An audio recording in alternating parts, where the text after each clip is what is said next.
ये नून लीग वाले और इनके जो राणा सनाउल्लाह जैसे लोग हैं, मफरूर किस्म के लोग जो माल्टाउन में इंशाअल्लाह ताला इनको सुधा होगी, ये कैसी बातें कर रहे हैं। पंजाब हुकूमत ये इमरान खान की अपनी हुकूमत है और ये अमानत है हमारे पास। जब इमरान खान साहब कहेंगे असम्बली तोड़ने का, मैं आधा मिनट भी देर नहीं करूँगा इंशाअल्लाह ताला।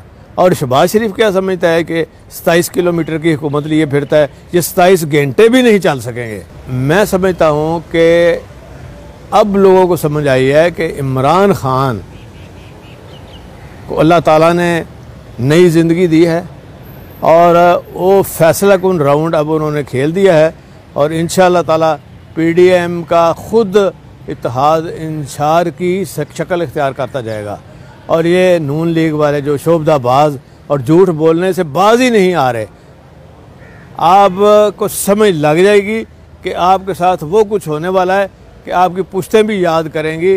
और आखिर इस मुल्क में अल्हम्दुलिल्लाह एक दीन की हुक्मरानी होगी और ऐसे काम होंगे जिससे आम आदमी, गरीब आदमी और उनके बच्चों को फ़ायदा हो। और उसकी इब्तिदा पंजाब से हो चुकी है। कैंसर का इलाज भी ये फ्री होगा यहाँ पे और इंशाल्लाह आप देखेंगे कि आइंदा रोज़ आपको एक नई चीज़ नज़र आएगी जिसका फ़ायदा आम आदमी, गरीब आदमी को होगा।